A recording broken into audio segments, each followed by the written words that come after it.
You were asked to sketch the graph of the polynomial function.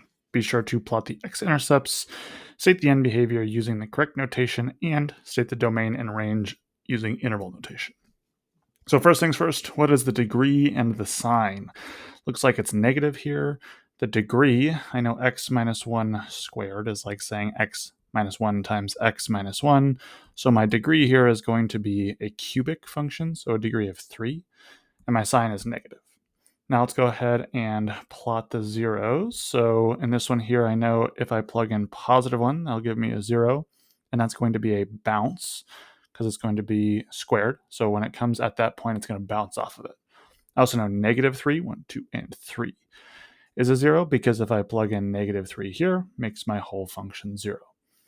So because I have a negative cubic function, I know the general look is going to be like this because negative means it's starting and ending downhill, and my cubic function means that there's 2 turns in it. So let's go ahead and next find the y-intercept here.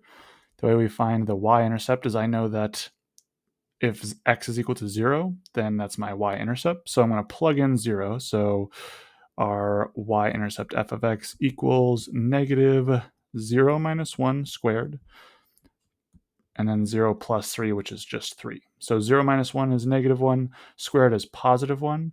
So it's going to be negative 1 times 3.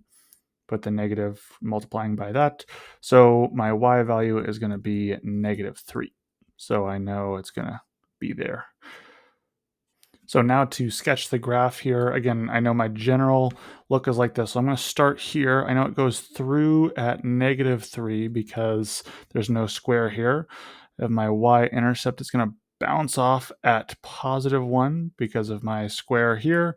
So there's my general function there. It doesn't look super pretty, but you get the idea.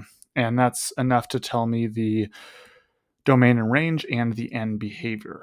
Remember, end behavior is going to look like this. So as x goes towards positive infinity, y goes towards negative infinity. And again, that's because we're looking as the graph goes to the right, it looks like we are going down. As x goes towards negative infinity, or as we go to the left, it looks like y is going towards positive infinity.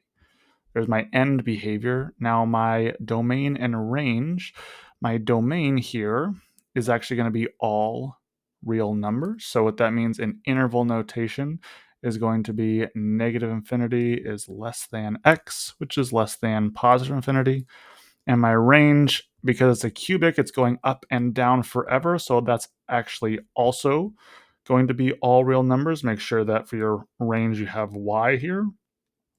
And there is our domain and our range. We have our end behavior here, and we have our graph sketched.